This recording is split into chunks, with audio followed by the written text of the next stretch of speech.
Akosua grew up like the sunrise, slow, soft, and beautiful to watch. People always whispered about her beauty.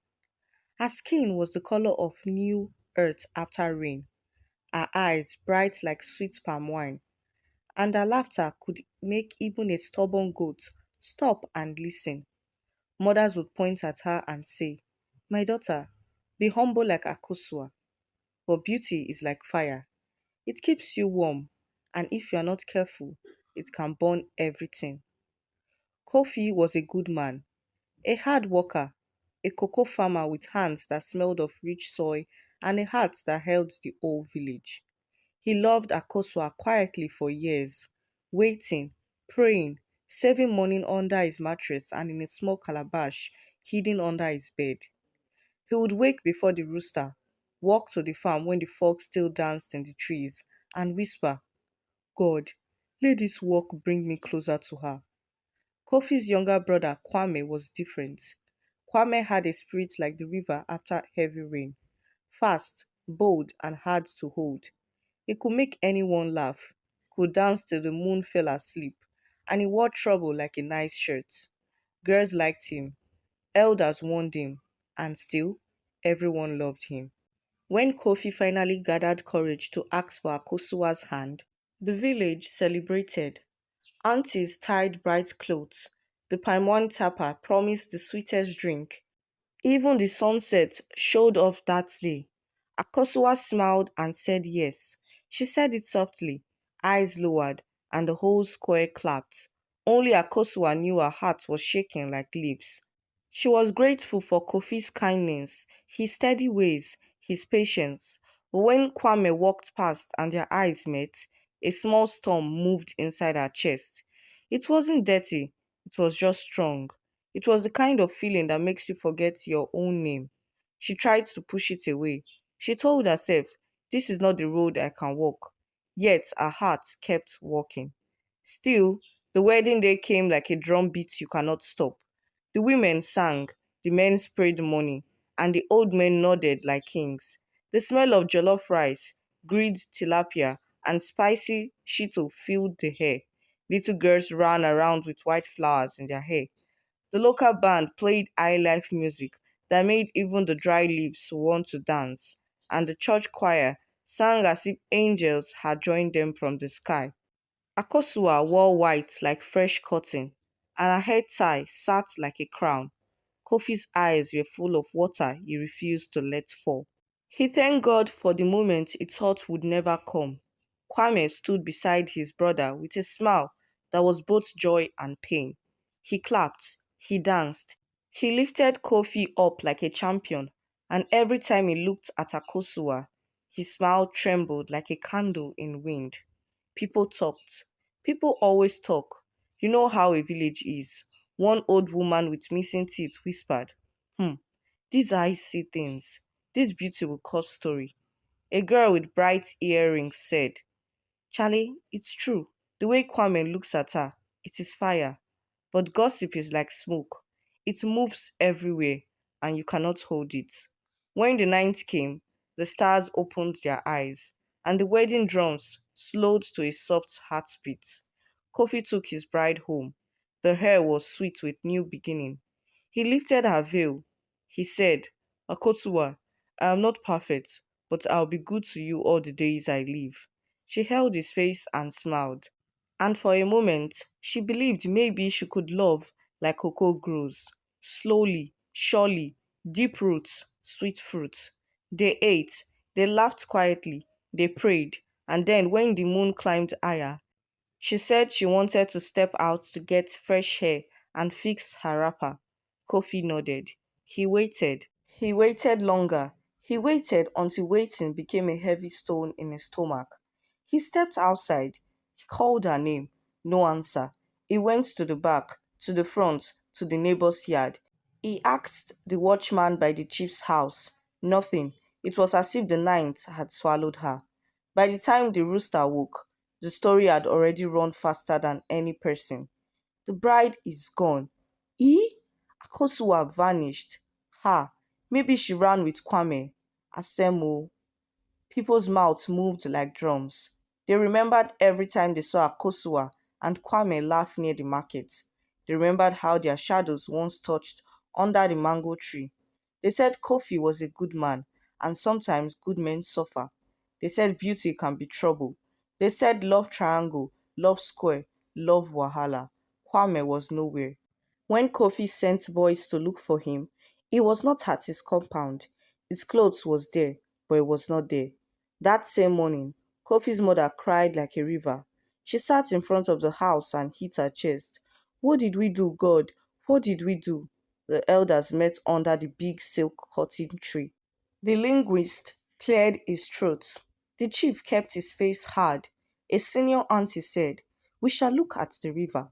When a person vanishes, the water knows." Kofi went to the stream by himself first. He did not change clothes. He did not eat. He walked as if the ground itself was pushing him forward. The stream near the village had a strange way of talking. Sometimes it sounded like a woman humming a lullaby. Sometimes you could hear laughter when there was no one. People said the river had eyes. Kofi didn't fear. He loved his wife, and love makes you brave in a quiet way. When he reached the stream, the birds slowed as if the air told them, "Hush." On the wet stone, he saw it, Akosua's wrapper, the pretty one with gold and blue patterns, folded as if someone had placed it gently. Beside it lay something that did not belong to a village story, a small golden fish, shining even in the shade, moving its mouth as if it was trying to speak. Kofi stepped closer. The fish opened and closed its mouth, eyes bright like coins. Then, a voice that was not wind said from the fish, "She belongs to the river now." Kofi fell back. His heart shook inside him. He grabbed the wrapper like a lifeline. "What are you? What do you mean?" The fish flicked its tail, and tiny drops of water rose and hung in the air like beads. "Leave the water, farmer. Your wife is taken." A vow was broken. The river collects. Kofi felt the world teeth, but he stood firm. "Who took her? Bring her back." "A promise was made long ago," the fish said. "Beauty was borrowed. Marriage broke the loan. The owner has come to collect." Then, before Kofi could shout again, the fish slid into the stream and disappeared like a dropped coin. Kofi ran back with the wrapper, voice cracked and eyes red. He told the elders. Some scoffed, some trembled. One old man would not look at the water. He stared at his feet and whispered, "The river goddess does not lie." Word spread. Some people believed the story and began to fear the river. Others said, "No, no, no, it is a trick. Kwame took her. The fish is just a story." Some pointed rough fingers at the footpath leading to the cocoa farms. Some said they saw two shadows run at night. Some swore they heard giggles near the plantain trees. That night, the village slept with one eye open. Kofi could not sleep at all. He sat by the door like a guard waiting for a queen who would not return. Just before dawn, someone tapped the door twice, very soft, like a shy child.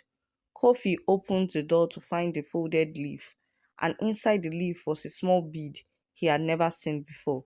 It was smooth, cool, and golden, with a tiny twist carved like a wave. There was no note, just the bead. He looked outside, no one, but he could feel that someone was near. He could feel eyes. He whispered into the dark, "Akosua." Wind. A distant frog. Nothing. On the second day, a heavy rain fell, though the sky was too clear for it. The drops were warm and smelled like salt, not like normal rain. The women came out with bowls to catch it, but when the drops touched the bowls, they fizzled and vanished. "Spiritual rain," a grandmother said. "The river is speaking." Around noon, Kwame appeared at last. Dirt covered his trousers. His eyes were swollen, as if he had run through the whole forest crying. He walked straight to Kofi and knelt. "Brother, I did not take her," he said, voice breaking. "I would never do that to you." The whole village watched. You know how people gather. They stood behind trees, behind doorways, pretending to be busy but listening with both ears. Kofi's fist shook, but his eyes were softer than his hands. "Where were you?" "I went to the river to find her," Kwame said. "I begged the water till my knees hurt. I called her name. The river answered with silence. Her golden fish told me, Kofi said. The river took her. Kwame closed his eyes and whispered a word that sounded like a prayer and a curse at the same time. Then we must find the one who can speak to the river, he said. The elders were divided. Some said, no shrine, no juju, let God handle it. Others said, we must go to the old river woman who lives near the bend, the one who never comes to market, who talks to crabs and they listen. In the end, grief made the choice. Kofi and Kwame walked together. It was painful. It was also right. They were brothers first, lovers second, husband first, heartbreak second. Life is not simple. They reached the river bend, where the trees bent low like old men. There, in a small hut made of raffia and stories, lived the river woman. People called her Maya. She had hair like silver threads and eyes that made you feel naked. Not in a bad way, just in a way that meant she could see the truth in your mouth, even if your words were sweet lies. I have been waiting, she said before they greeted. You brought a wrapper and the river's bead. Kofi's mouth opened. He did not remember showing anyone the bead. Sit, Maya said. Talk. Kofi told her everything: the wedding joy, the empty night, the speaking fish, the bead on the doorstep. Kwame said little. He kept his hands on his knees and his eyes on the ground. You think the river took your wife because of some accident? Maya said. Hmm. Stories are heavy. Let me tell you one. A long time ago, when Akosua was a girl, there was a season when her beauty grew too fast, like a plant that drank a secret medicine. People started looking at her as if she was not human. A strange woman came to the stream and met her. The woman promised her beauty like sunlight on gold forever, beauty that would never lack shine. But all these have bones inside the meat. The prize was a secret. That secret has woken up now. Kofi felt his chest close. Are you saying Akosua made a covenant? She was a child who wanted water, Maya said. Someone gave her wine. She drank. The river goddess kept her promise, and the girl kept her end until marriage broke it. A bride belongs to a home. A river bride belongs to the deep. Two houses cannot hold the same soul. So the river came quietly to collect what belongs to her. Kofi felt anger like fire ants. She didn't know. She was young. The goddess can be kind. Tell her to be kind. The river is not wicked, Maya said, but the river is exact. If you want the river to turn back, you must give the river something it wants more. Kwame lifted his head, eyes burning. What can be more than a soul? Maya's gaze was deep. Memory. The word dropped in the room like a stone. If the river takes a soul, the person is gone. But if the river takes memory, the person can return, empty of certain loves, empty of the hunger that brought trouble. She can come back as a wife in your house, but she will not remember why her heart ran fast for another man. Kofi went silent. The only sound was a small lizard dragging its belly on the wall. Who must give the memory? He asked finally. The one who held the forbidden love, Maya said. Her eyes moved towards Kwame like a slow river. For a long moment, no one spoke. Then Kwame exhaled and stood, like a man who makes up his mind to walk into rain without a cloth. If my memory can bring her back clean, I will give it, he said. If she returns to my brother, it is good. He is good. His voice shook. He swallowed it. Kofi grabbed his hand. No, I know what you feel. I saw it and I forgive you. But to lose all memory of her, how will you live? Kwame smiled without joy. Brother, some pains are better than others. Better to live and forget than to die and remember. Maya nodded. The river likes brave men, but I must warn you, the river does not take only one thing and go. The river brings gifts and problems together in one calabash. If you give this memory, something else will move too. The balance will shift. Are you ready for anything? Yes, Kwame said too quickly. Kofi closed his eyes. He thought of Akosua's laughter, the way she touched his cheek like a soft wind, the way she looked at him with hope even when his heart was unsure. He thought of the shame and rumors killing him slowly like poison. He thought of his mother's cries. He thought of the small, quiet moments he dreamed of, harvesting cocoa together, children laughing, growing old under the guava tree. Do it, Kofi said softly, and it broke him to say it. Maya took them to the water at night. The moon was big and nosy. The stream ran quietly like a secret. She put the wrapper on the water, and it floated as if it had never touched dry land. She placed the golden bead on top. He did not sink.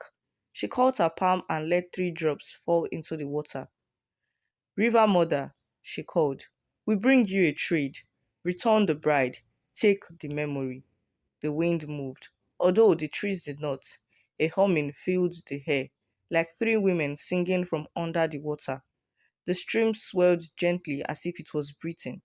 Then the water lifted like a clear hand and touched Kwame's forehead. He gasped. His eyes rolled back. He fell, but Kofi caught him. The water hummed again.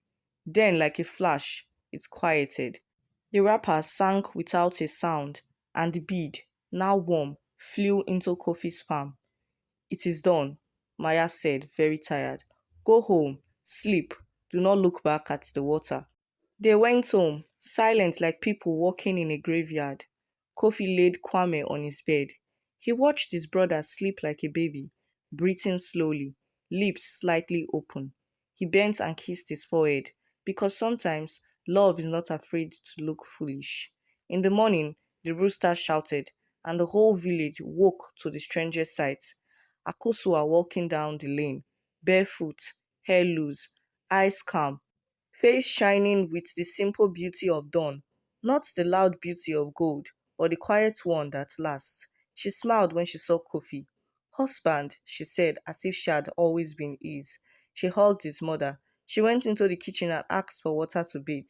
The women cried and danced and sprinkled white powder on their feet. The men beat drums till their hands stung. Everyone forgot about the river. Everyone except the river. For a while, life looked normal. The whisper stopped. Kofi and Akosua walked side by side, laughter growing where sorrow had slept. The first time they went to the farm together, Kofi looked at her and felt a peace that was clean and cool. Something had changed in her. She was softer, slower to rush, less vain about mirrors and bangles. She no longer spent long minutes tracing her eyebrows with a small brush made of toothpick. She no longer asked, do I look perfect? She asked, are you happy? Are you eating well? It felt like a blessing, but life with blessings often carries a small shadow. Kwame woke up that morning and looked at Akosua like you look at any woman in the market. Normal, respectful, nothing else. He asked Kofi, is she back from Accra? Kofi did not understand. From the river, you mean? River?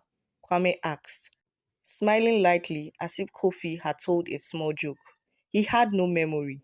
It was gone, cleaned out like a swept room. He laughed more. He flirted with other girls again. He danced at night. He said things like, love complicates life, Charlie. Me, I'm fine.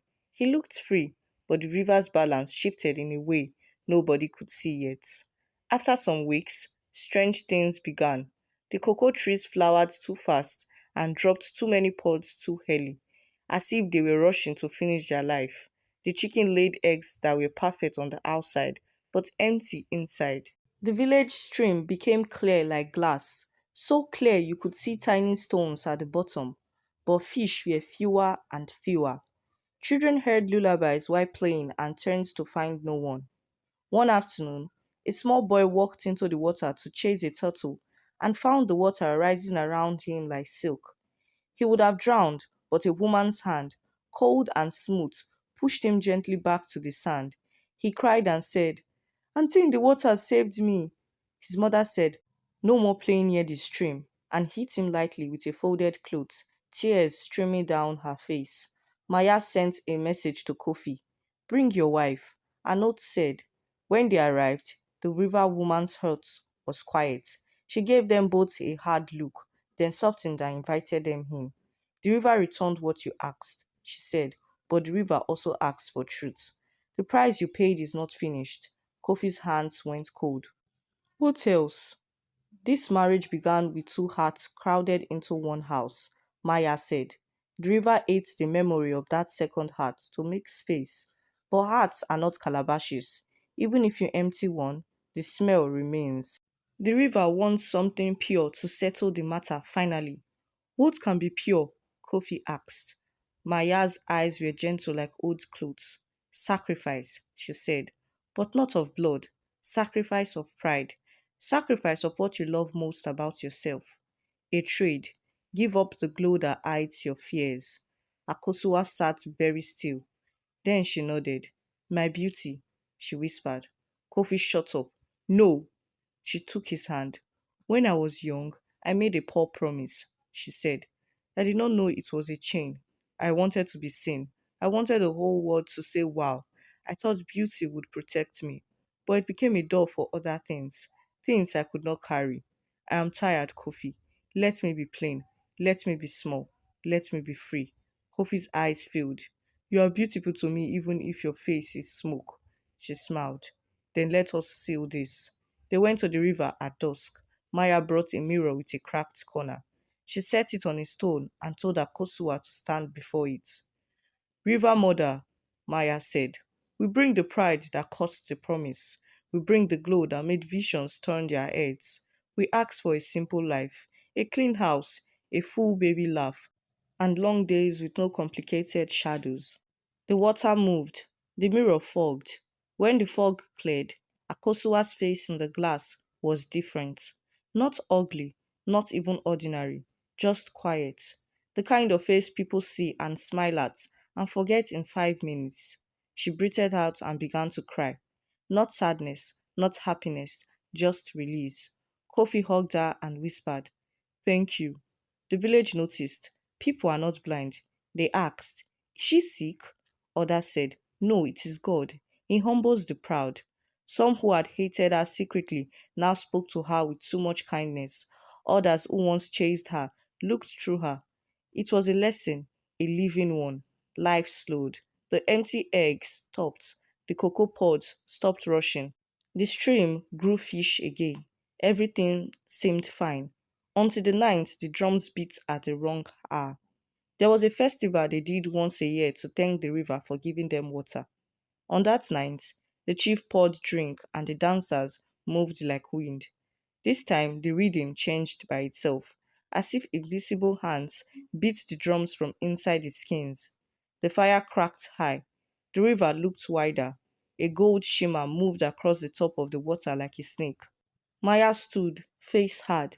She is coming, she said. Who? Kofi asked, his voice a tread. The owner of the first promise, Maya said. The water rose and took the shape of a woman covered in beads and shells. Her hair flowed like streams inside a stream. Her eyes were like deep nights with tiny sharp stars. She was not frightening, she was just too much. The villagers knelt without meaning to. Some cried softly, some smiled like people who just saw a dream they could never describe. River Mother, Maya said, bowing. The woman's voice sounded like three flutes and a slow drum. I came to balance my book, she said. She looked at Akosua and smiled in a way that was not human and not unkind. You were mine when you asked for shine. You broke our thread. I came for you and I took you. Then these ones traded memory for your body and plainness for your peace. It was wise, but the balance is not finished. Kofi fell to his knees. What else, mother? What else can we give you that is not blood? The goddess smiled wider. My child, she said, and when she said it, Kofi felt like a small boy and a grown man at the same time. It is not about giving more, it is about seeing truth. I did not come to take your wife again. Everyone exhaled. I came to collect what was switched. A cold wind caught the fire and made it jump. Maya's head turned slowly towards Kwame, who stood at the back, laughing with two girls, light and free. He frowned. Switched? He asked, smiling because he thought this was still fun. The goddess's eyes rested on him like a slow wave. The night we traded memory, something changed again. A hand interfered. Someone who loved too much and too wrongly, or loved too much and too secretly, switched the calabashes. while the river was busy. So the river took only memory. But the river was supposed to take a different thing. A murmur ran through the crowd like goats scattering. Kofi looked around confused. Maya blinked, surprised. Who could switch a calabash in my own work? She asked, more to herself than to anyone. The goddess looked past everyone, towards the old women sitting together. She pointed a finger that was not a finger, more like a ripple of light. It settled on Kofi's mother. Silence fell like a heavy cloth.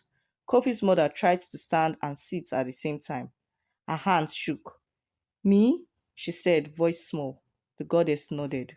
Mother, the night your son came to the river with his brother to trade memory, you hid behind the raffia. When Maya placed the two calabashes, one holding memory, one holding bridegroom fate, you switched them. You thought you were saving your first son, but you made a new debt. The whole village gasped. Kofi's legs turned to water. Mama, he whispered, drowning. Tears spilled from the old woman's eyes. Forgive me, she cried. I was afraid. I begged God to protect you. I could not let the river have your future, so I changed the bowls. I thought if the river took only memory, we would be safe. Please, my children, forgive me. Maya covered her mouth with her hands. Ha! She said softly. That is why the fish grew fewer. That is why the eggs were empty. You tricked the balance. The goddess's voice was quiet and terrible like thunder from far away. I do not punish mothers for loving, but love without truth is a knife with sugar on it. Tonight, I came to take what was always mine. Kofi stood, chest open like a door in a Harmattan wind. Take me, he said. I will go. Free all of them. My wife, my brother, my mother. Let them be. The goddess tilted her head. The trade must match the trick, she said. The calabashes you switched were memory and bridegroom fate. The bridegroom fate was meant for your brother. He was meant for the river, not you. Every head turned to Kwame. He went still. For the first time since his memory was taken, fear woke up behind his eyes. Me? He asked. He laughed, but the laugh broke. I don't even remember loving her. You don't need memory to be chosen, the goddess said, gentle but strong. Your heart was a river heart. You were the one who would have found me and bargained. You were the one who would have dived and lived between words, bringing fish in seasons of hunger. But your mother changed the bowls, so you danced while the water hungered. Kwame looked at his mother, at Kofi, at Akosua. Then he looked at the water. Something old flickered in his eyes, like a song he once knew. He took a step forward. If I go, what happens to them? Peace, the goddess said simply. The debts close. The stories rest. Kofi grabbed his brother. No, he cried, tears hot. I should go. I'm the husband. Kwame shook his head and smiled a sad, beautiful smile that looked like him again. Brother, I was always the river one. I was the first one, the one who never settled. Maybe this is where I settle. Akosua moved like a woman walking in a dream. She touched Kwame's cheek softly, like you touch a memory that hurts and heals at the same time. I will not remember you, she whispered, but thank you. He nodded. That is how it should be. The goddess extended a hand of water. Kwame took it. The village held its breath. Then, plot twist, the goddess stopped and laughed, a sound like water breaking into light. Wait, she said. Tonight I am not hungry for a life. I came to teach a lesson, not to empty a house. The true prize is not a body. The true prize is the truth itself, spoken aloud. And because the truth has been spoken, the river rests. The village exhaled in waves. Kwame fell to his knees, breathing hard. Kofi's mother wailed and hugged both sons. Maya bowed deeply. The goddess turned to the water, ready to melt back into it. Then she paused, eyes on Akosua. Child, she said softly, you asked for beauty once. You traded it for peace. That was wise, but the world will still test you. People will still talk. When they do, hold your husband's hand and remember that simple love is stronger than shiny lies. She looked at Kofi. And you, farmer, do not let your pride make you think suffering proves love. Joy proves love too. Laugh with her. Eat with her, plant slow, harvest slow, look at the sky and say thank you when it's blue. She turned to go. The fire bent slow like a bowing person. The drums softened by themselves. The river rose to meet her like a child running to a mother.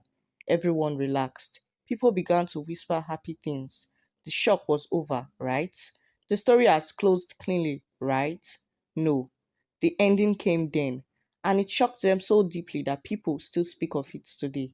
As the goddess touched the water, the small golden fish from the first day leaped out and landed at Kofi's feet. It opened its mouth and spoke in a voice that sounded exactly like Akosua's when she was a little girl. Father, it said. Kofi froze. The whole square froze. Father, he whispered. The fish nodded. The first promise your wife made was not only for herself, the fish said, voice shaking. The goddess promised that when she became a bride, her first child would belong to the river for 7 years, living as a golden fish, learning deep things, safe from human trouble. Only then the child will return as a human with eyes that remember water. Kofi's lips went dry. He looked at Akosua. She looked back, hand on her flat stomach, eyes wide, as if something just woke up inside her. The goddess smiled a final mysterious smile. A secret promise always has a price, she said, but sometimes the price is not death. Sometimes the price is a long wait and a strange joy. She vanished into the stream like light going home. The drum stopped. The night went quiet. Everyone stared at the little golden fish. It looked at Kofi and said again, soft and sure, Father. Kofi did the most human thing. He started to cry. He picked up the fish gently with wet hands and placed it in a small pot filled with clean water. He carried it home like a king carries a crown. People followed him, whispering, laughing, crying, singing, confused and amazed. Months later, Akosua's stomach began to grow like a happy drum. She talked to the fish every morning.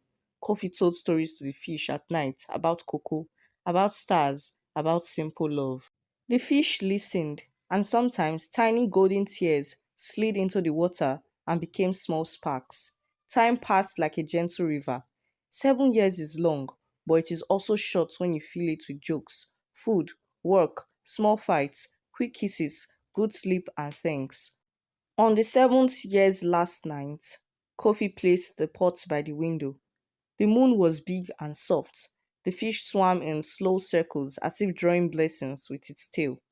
At midnight, when the village drums marked the new day, the fish jumped into Kofi's hands and changed.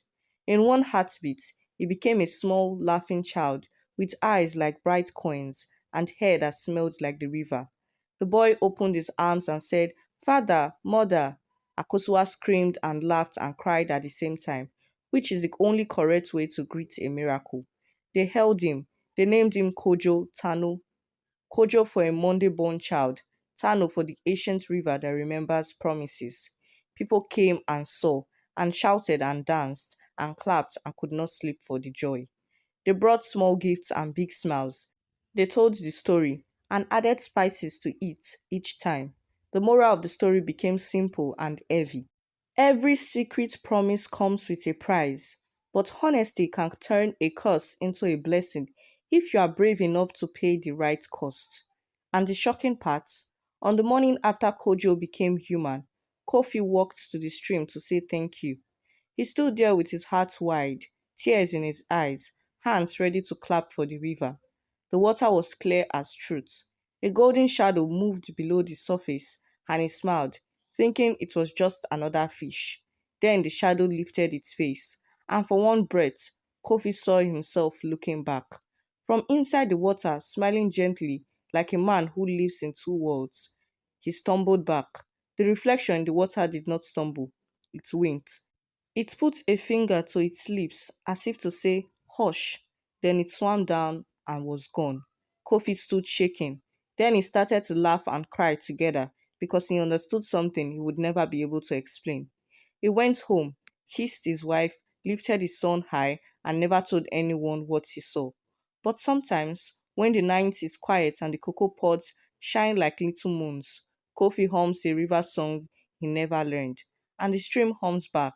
And if you listen closely, you will hear the water say, balance. And that is how the village learned that truth saves more than lies. Love is louder than fear. The river always collects. But when you respect it and speak the truth, the river also returns gifts you never knew you lost. People still talk about it for days, for months, for years, because a bride vanished, a fish spoke, a mother switched fates, a brother almost paid with his life, a goddess laughed, a child returned from water, and a simple farmer kept a secret smile that made the river sing. The end. The moral lesson of this story is every secret promise comes with a price. Please kindly leave a comment, like, share, and don't forget to subscribe. Thanks for watching.